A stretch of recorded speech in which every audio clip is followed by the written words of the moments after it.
When my sister canceled our wedding venue under my name, I decided to secretly barbecue the ultimate family revelation, an unforgettable return at her engagement party. The worst thing about discovering your sister sabotaged your wedding isn't the lost deposit or the frantic calls to guests. It's realizing that the person who's supposed to have your back just twisted the knife into it. I'm Rosalind, and I was standing in my restaurant's kitchen when the wedding venue called. "I'm so sorry, but we received a cancellation email from you last week," the coordinator said, her voice dripping with rehearsed sympathy. "We've already booked another couple for that date."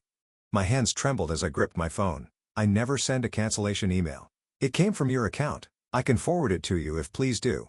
I ended the call and slumped against the steel prep table, my pristine chef's whites suddenly feeling too tight.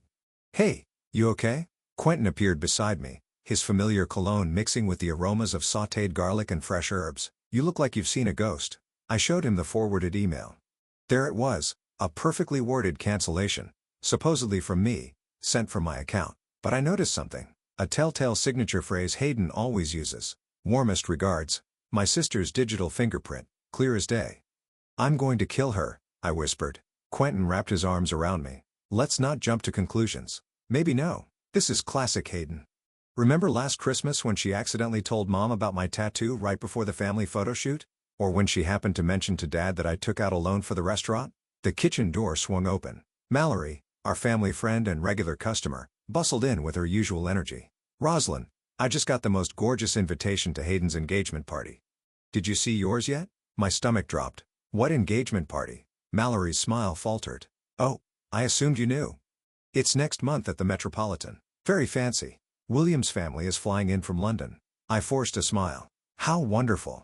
After Mallory left, Quentin studied my face. "I know that look. What are you thinking?" "I'm thinking," I picked up a knife and started chopping carrots with precise aggressive strokes, "that my dear sister needs a taste of her own medicine, and who better to serve it than a chef?"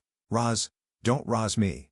You know what this means to me. This wedding was my chance to prove to my family that I'm more than just the black sheep who chose pots and pans over law school. The kitchen timer dinged, and I moved to check on my signature bourbon-glazed short ribs. The rich aroma filled the air, reminding me of Sunday dinners at my grandmother's house before she disappeared from our lives. Iris had been the only one who supported my culinary dreams. My phone buzzed. A text from Hayden. "Got some bad news about your venue. So sorry, but everything happens for a reason, right?" I showed Quentin the message. "See? She's not even trying to hide it. What are you going to do?" I pulled out my grandmother's old recipe book. Its pages stained with decades of cooking experiments and family secrets. "I'm going to offer to cater her engagement party, free of charge, of course, as a gesture of sisterly love." That sounds suspiciously generous. "Oh, it will be generous. I'll make sure every single dish tells a story about our family, about Hayden, about all the little secrets she thinks nobody knows." The kitchen door swung open again, this time revealing my mother, Violet. "Rosalind darling, I just heard about the venue. Such unfortunate timing, especially with Hayden's wonderful news." I wiped my hands on my apron. "Yes.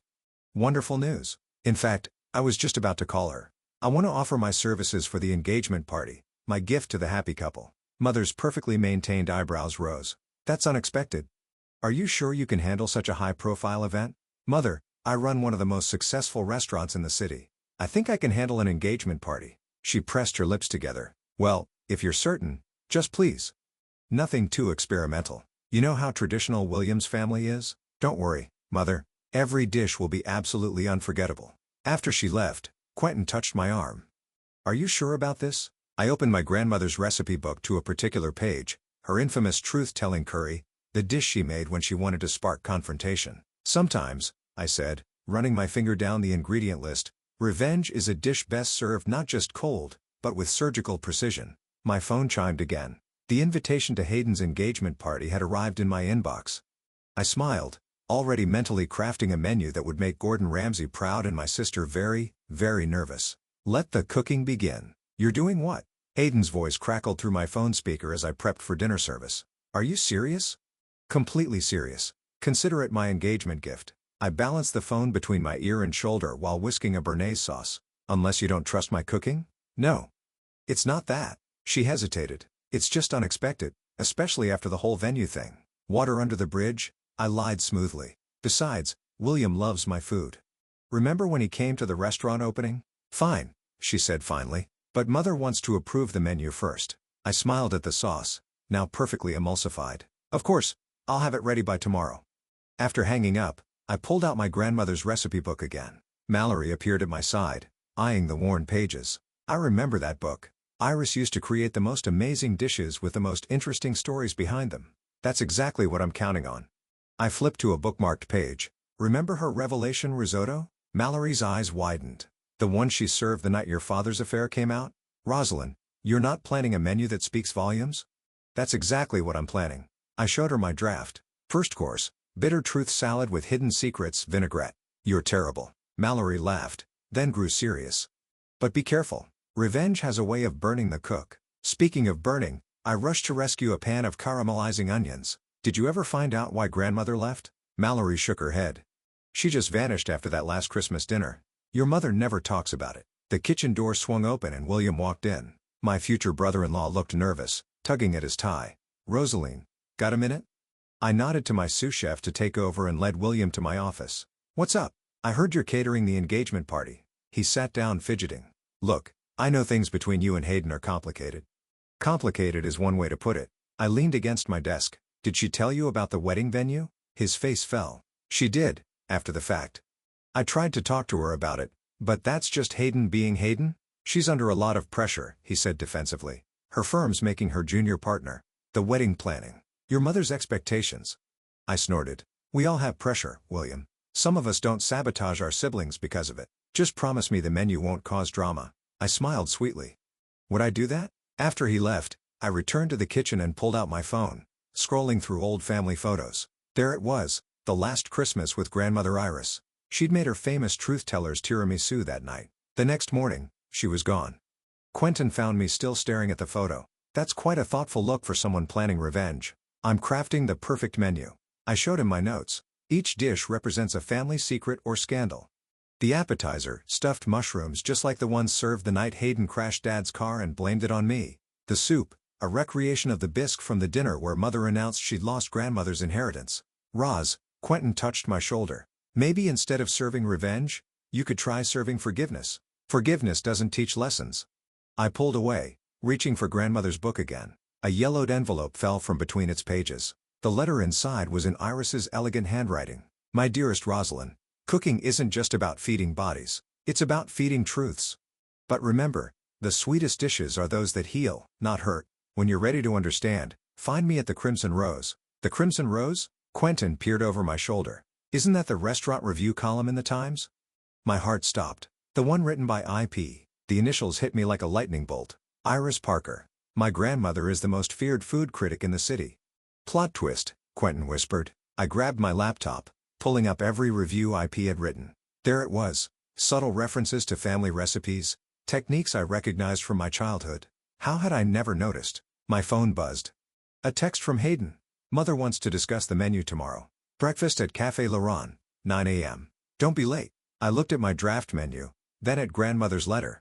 Maybe it was time to adjust the recipes. After all, the best revenge might not be serving cold dishes, but hot revelations. Change of plans, I told Quentin, pulling out a fresh notepad. This menu needs to do more than expose secrets. It needs to bring my grandmother back to the table.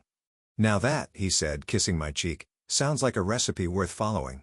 I began to write, each dish now a breadcrumb trail leading to the truth, and maybe, just maybe, to Iris herself. Café Laurent buzzed with morning energy as I slid into the booth across from my mother and Hayden. My proposed menu sat between us like a loaded gun. Spiced memory lane mushrooms, Mother's perfectly manicured nail tapped the first item. That sounds provocative. They're stuffed with aged Gruyere, I said innocently. The same kind we had that night Hayden took Dad's Mercedes for a joyride. Hayden's coffee cup clattered against its saucer. That was years ago. The statute of limitations on lying never expires, sis. Girls, Mother warned, scanning the next item. Truth and consequences, bisque? Rosalind, what exactly are you trying to do here? Create a memorable menu.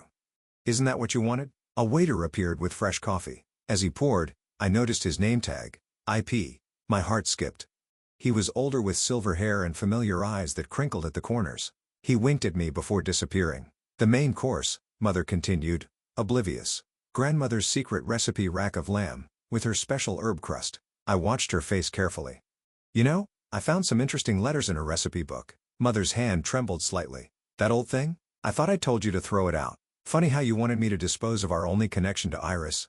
I leaned forward. Tell me, Mother, why did she really leave?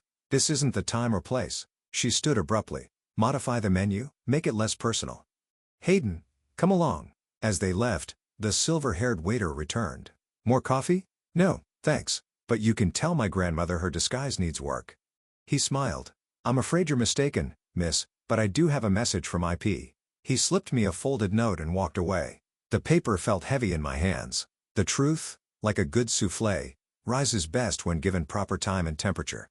Tomorrow, 3 p.m., the Crimson Rose office. Back at my restaurant, I threw myself into menu testing. Each dish needed to be perfect, both in taste and message. The mushrooms sizzled in the pan, their aroma bringing back memories of that night 12 years ago. I swear, Dad. Rosaline took the car. Hayden had cried, her designer dress torn and muddy. I tried to stop her. Dad had believed her. He always did. Those smell amazing, Quentin said, entering the kitchen, but you look troubled. I found grandmother, or rather she found me. I showed him the note. I'm meeting her tomorrow. Are you ready for what she might tell you? Before I could answer, William burst through the door. Rosalind, we need to talk. About? Hayden's been crying all afternoon. She says you're trying to ruin her engagement party. I handed him a spoon of the bisque. Taste this. He did, his eyes widening. It's incredible. That's grandmother's recipe. The one she made the night she confronted Mother about stealing her inheritance, money that was meant for both Hayden and me. William sat heavily on a prep stool. What inheritance? Exactly. Mother never told us, but I found the letters. Grandmother left each of us a trust fund for our dreams.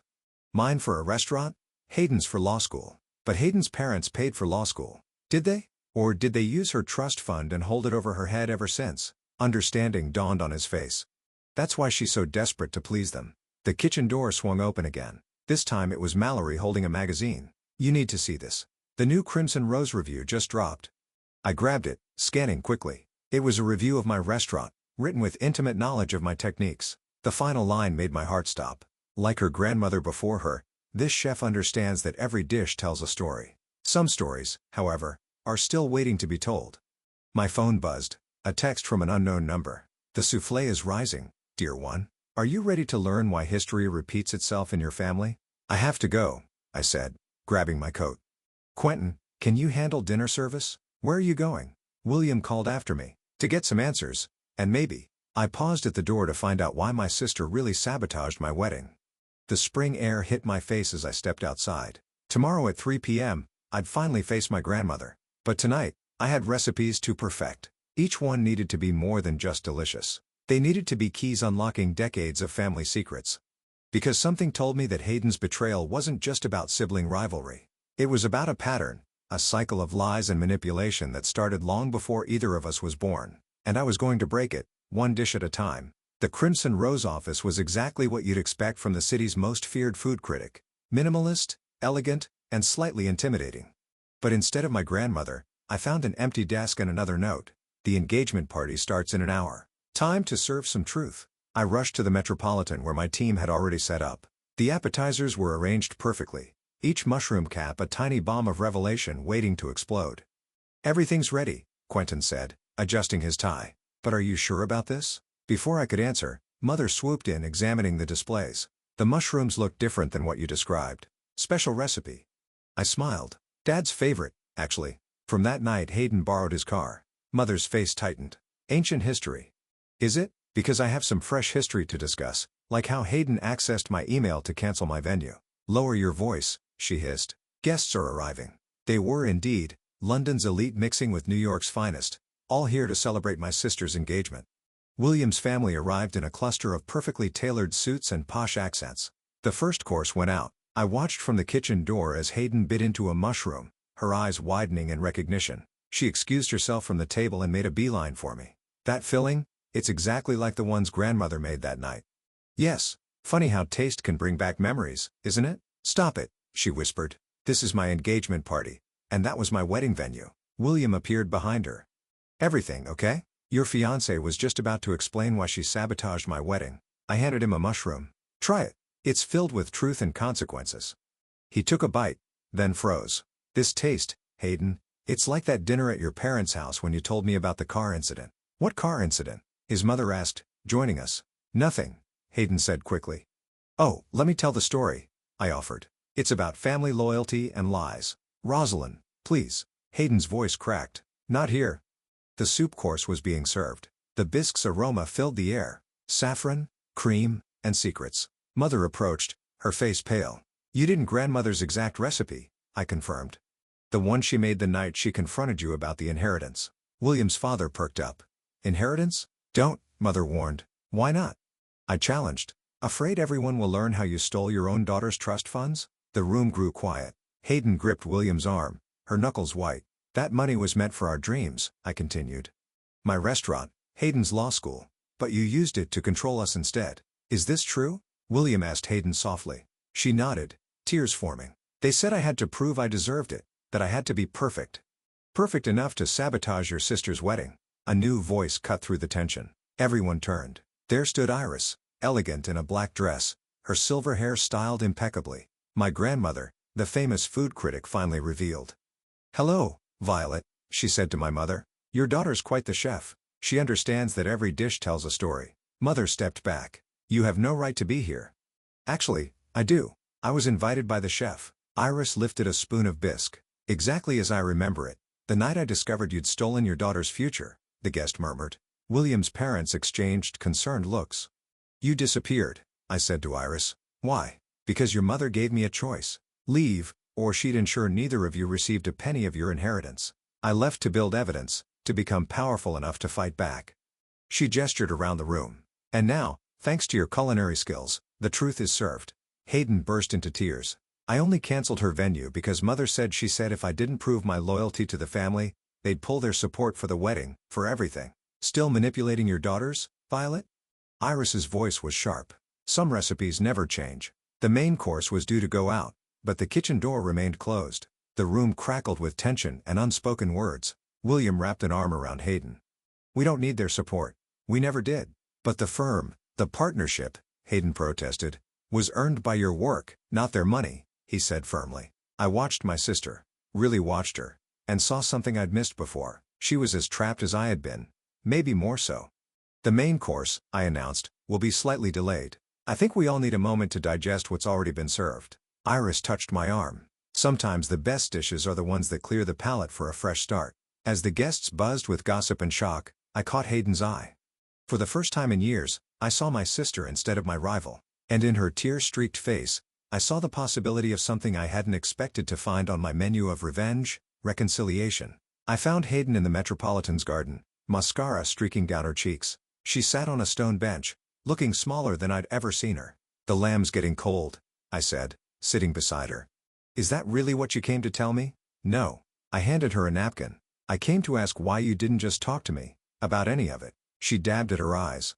How could I? You were always so free. You chose cooking over law school and actually made it work. I chose what they wanted and still wasn't good enough. Free? I laughed bitterly. I worked 3 jobs to open my restaurant because Mother blocked my access to my trust fund. That's not freedom. That's survival. At least you fought back. I just gave in over and over. William appeared with 2 glasses of wine. Thought you both might need these. He sat on Hayden's other side. Your grandmother is quite something. She's in there giving your mother the dressing down of a lifetime. Good, I said, taking a sip. Someone needs to. Remember when we were kids? Hayden asked suddenly. Before all this, we used to sneak into grandmother's kitchen and steal cookie dough, and she'd pretend not to notice, but always had extra ready for us. What happened to us, Roz? Mother happened.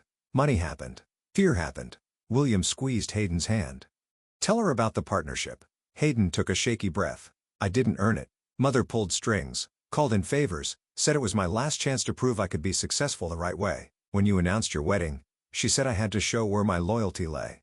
By ruining my wedding? By proving I'd choose family over you. God, it sounds so twisted saying it out loud. Inside, we could hear raised voices. Iris's commanding tone carried through the open windows. You stole their futures, Violet. And for what? Control? I should go back in, Hayden said, standing. Why? I caught her arm. To be the perfect daughter again? How's that working out? I don't know how to be anything else. Yes, you do. William stood. You're an incredible lawyer, Hayden. Not because of your mother's connections, but because you work harder than anyone I know. He's right, I admitted. Remember that pro bono case last year? The family about to lose their restaurant? You fought for them because you believed in it. not because Mother approved. Hayden's phone buzzed. Mother calling. She stared at it, then declined the call. That's a start, I said. I'm sorry, she whispered. About the venue, about everything. I was so scared of losing their support that I forgot what it meant to have yours. From inside, Mallory appeared at the window gesturing urgently. Rosalind, the lamb. Come help me, I said to Hayden, like we used to help grandmother. She followed me to the kitchen where my team was plating the main course. I handed her an apron. Here, start with the herb crust. I haven't cooked since we were kids. It's like riding a bike, a very expensive, perfectly seasoned bike. As we worked side by side, something shifted. The tension melted like butter in a hot pan. Hayden's hands remembered the motions, and soon we fell into a rhythm. Mother's going to hate this, she said, sprinkling herbs with growing confidence. Good. I adjusted a garnish. Maybe it's time we both stopped caring what she hates. What about the wedding? Your wedding? Honestly, I stepped back to survey our work. I'm thinking of eloping. Just me, Quentin, and a really great meal. Can I come? The question hung in the air, fragile as a souffle. I looked at my sister, really looked at her, and saw past the perfect makeup and designer dress to the girl who used to sneak cookie dough with me. Only if you help cook, she smiled, a real smile this time. Deal. We carried the plates out together, a united front for the first time in years. Iris watched us with knowing eyes as we served each guest. Just like old times, she murmured as we passed. Mother sat rigid in her chair, her plate untouched, but around her, appreciative murmurs rose as people tasted the perfectly cooked lamb. This is extraordinary, William's father announced. Both of you did this? Family recipe, Hayden said, standing straighter. Our grandmother taught us. And speaking of family recipes, Iris raised her glass. I believe it's time for a new one without the bitter taste of manipulation. Mother pushed her chair back. This is outrageous. No, Mother, Hayden and I said in unison. This is delicious. The room erupted in surprised laughter, and even William's straight-laced family cracked smiles. As I watched Hayden take her seat next to William, her head held high, I realized my revenge menu had transformed into something else entirely, a recipe for redemption. Dessert was meant to be the final act of my revenge play, but as I stood in the kitchen preparing grandmother's truth-teller's tiramisu, my hands trembled for a different reason. Need help? Hayden appeared beside me, still wearing the borrowed apron. You remember how to make this? Layer the lady fingers gently, she recited, reaching for the coffee-soaked cookies. Too much pressure and they'll crumble. Just like family secrets, Iris said, entering the kitchen. She surveyed our work with practiced eyes. Though some things are meant to crumble. Mother burst through the door. Enough. This ends now. Actually, I said, continuing to layer the dessert, it's just beginning. Did you want to tell everyone about the trust funds, or should grandmother do the honors? You ungrateful. Ungrateful? Hayden's voice cracked like a whisk against a metal bowl. We're ungrateful because we won't let you control us with money that was never yours? Everything I did was for your own good. Was it? I stepped around the prep table. Was it for our good when you made Hayden sabotage my wedding? When you threatened to pull her partnership if she didn't comply? I did what I had to do to keep this family together. No. Iris cut in. You did what you had to do to keep your grip on power, just like you did when you forced me out. The kitchen fell silent except for the of refrigerators. Through the window, we could see guests pretending not to watch our family drama unfold. You want to know why I really left? Iris asked, addressing both Hayden and me. Your mother found out about the trust funds I'd set up. Money I'd earned from my restaurant reviews, saved for years. She threatened to contest my competency in court if I didn't sign everything over to her control. Mother, you didn't, Hayden whispered. Of course she did, I said, adding another layer to the tiramisu. Because heaven forbid we make our own choices. Choices? Mother laughed sharply. Like throwing away a law career for a kitchen? Like marrying beneath your station? Beneath our station? William's voice made us all turn. He stood in the doorway, his face flushed. Is that what you think of me? William, no. Hayden reached for him. She doesn't actually, he said. I want to hear this. Tell me, Violet, what exactly makes me beneath your station? My family's money, my own law practice, or is it that I actually love your daughter for who she is, not who you want her to be? Mother's face reddened. You don't understand our family. I understand perfectly, he interrupted. I understand that you've manipulated both your daughters their entire lives. I understand that you stole their inheritance and used it as a weapon, and I understand that ends tonight. You can't actually. I can. Iris pulled out her phone. As the city's most respected food critic, I have quite a platform. Shall we discuss how you've been embezzling from your daughter's trust funds? I'm sure the legal community would be fascinated. Mother's perfectly maintained facade cracked. You wouldn't dare. Try me. Iris' voice was as sharp as a chef's knife. I've spent years documenting everything, building my reputation, waiting for the right moment. And thanks to Rosalind's brilliant menu tonight, that moment has arrived. I finished the final layer of the tiramisu with a dusting of cocoa powder. Dessert's ready. You can't serve that, Mother protested. Watch me. I lifted the first plate. This is grandmother's recipe, the one she made the night she discovered your theft. Seems fitting to serve it now, don't you think? Hayden grabbed serving plates. I'll help.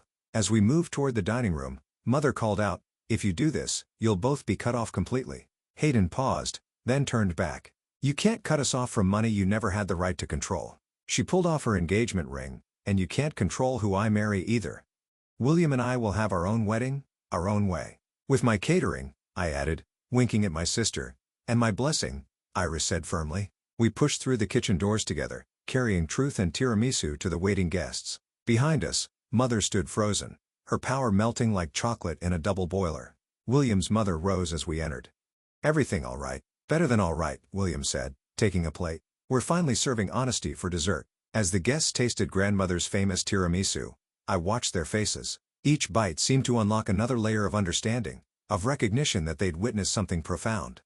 To new beginnings, Iris raised her fork, and to my granddaughters, who finally learned that the sweetest revenge is living well. Hayden squeezed my hand under the table. Think we can cook together again sometime? Definitely, I said. But next time, let's skip the family drama and just make cookies. Deal, she smiled. Though I have to admit, revenge tastes pretty sweet. That's not revenge you're tasting, Iris corrected. That's freedom. The morning after the engagement party, my restaurant's phone wouldn't stop ringing.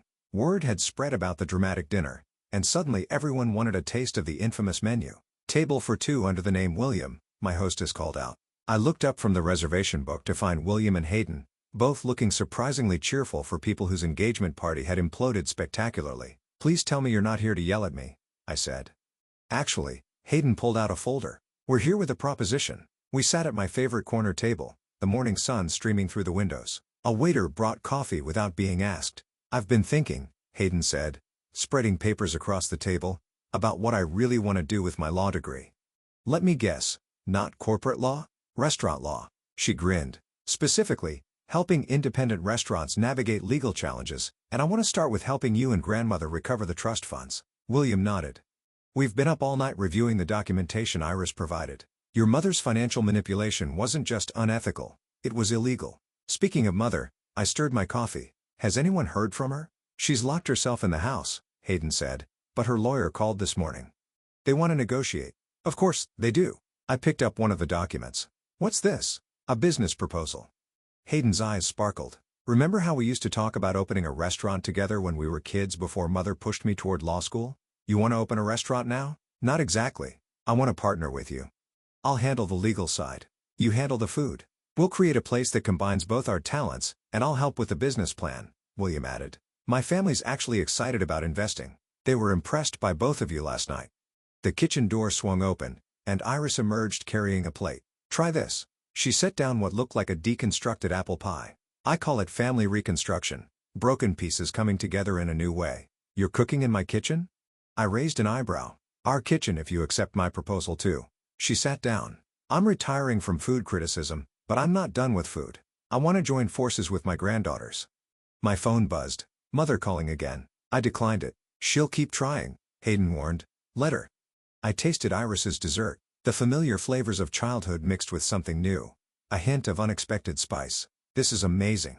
Like us, Hayden said. Familiar ingredients. New recipe. The door chimed and Mallory rushed in. Have you seen the Times? Iris' final review just dropped. She thrust the paper at us. There, in bold print, A Tale of Two Sisters, How Family Drama Created the City's Most Exciting New Culinary Experience. You reviewed the engagement party? I stared at Iris. I reviewed the truth, she corrected, and announced my retirement. But more importantly, I announced my investment in a new venture, a restaurant that combines culinary artistry with social justice, run by my talented granddaughters. You're going to help fund it? Hayden asked. With my own money this time. Iris smiled. No manipulation, no control. Just support. The door chimed again. Mother stood there, looking uncharacteristically disheveled. Well, Iris said calmly, this should be interesting. Girls, Mother stepped forward. We need to talk. About what? I stood. About how you stole our futures or about how you tried to control us with money that was never yours. About making this right. She pulled out a check. I've transferred everything back to the trust funds with interest. Why now? Hayden demanded. Because Mother's voice cracked. Because I read Iris's review. Because I saw what my actions have done to my family. Because I don't want to lose my daughters. You already lost us, I said. The question is whether you want to try earning us back. Without conditions, Hayden added. Without control. Mother looked at the apple dessert on our table, then at each of us. I don't know how to do that. Then maybe, Iris said, it's time for you to learn a new recipe. I picked up Hayden's business proposal. We're starting something new, Mother. You can either support us genuinely or watch from the sidelines, but you can't control it. We're done with manipulation, Hayden said firmly. All of us. Mother nodded slowly, then placed the check on the table. Consider this a first ingredient in a new dish, if you'll let me try. I looked at Hayden, then at Iris. They nodded. Sit down, I said finally. Have some coffee. We've got some cooking to do. As Mother joined us, I realized that sometimes the best recipes aren't written down. Sometimes they're created in the moment with equal parts forgiveness and determination, seasoned with truth, and served with hope.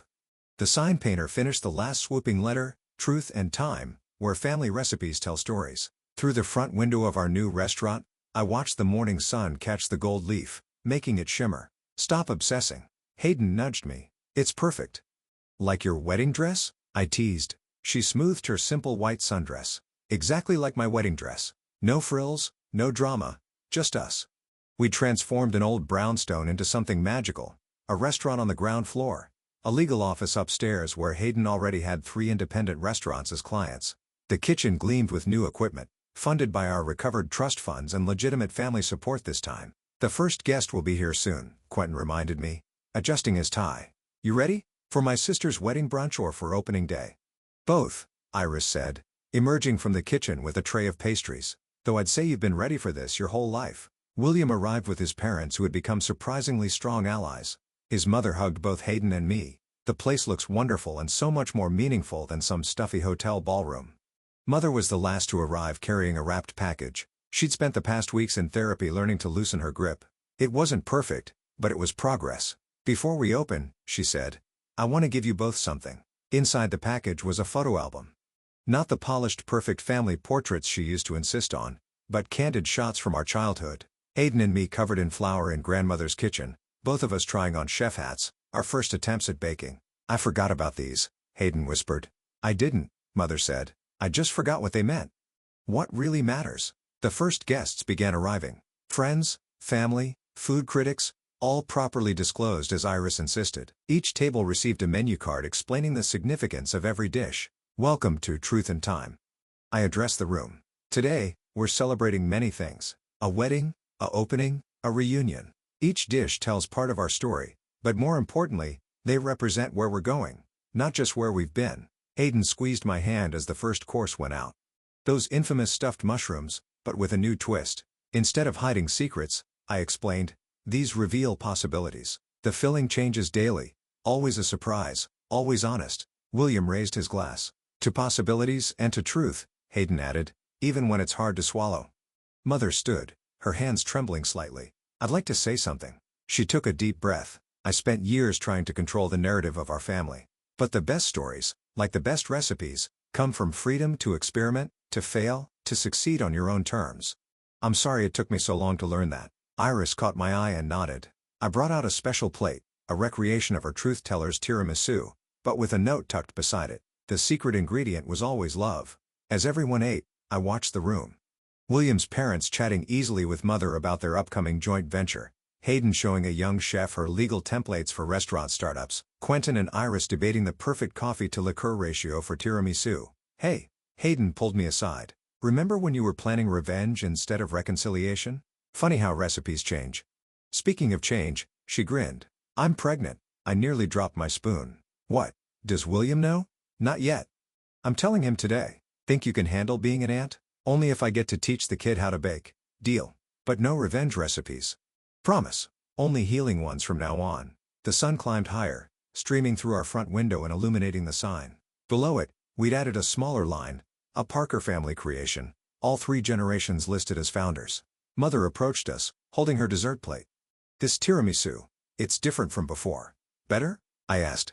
More honest, she said. Like us. Hayden hugged her impulsively. Want to hear something honest? You're going to be a grandmother. Mother's eyes filled with tears. Real ones, not the manipulative kind we'd grown up with. Really? Really. And we're going to do it differently. All of us. I raised my glass, gathering everyone's attention to family recipes, the ones we inherit, the ones we create, and the ones we're still discovering. To truth, Iris added. To time, Hayden winked. To both, Mother said softly, and to second chances. The room hummed with conversation and laughter, the kind that can't be forced or manipulated.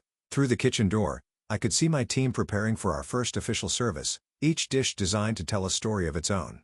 But the best story was right here, in the way Hayden's hand rested on her stomach, in Mother's genuine smile, in Iris' proud eyes, in the simple truth that sometimes the sweetest revenge is no revenge at all.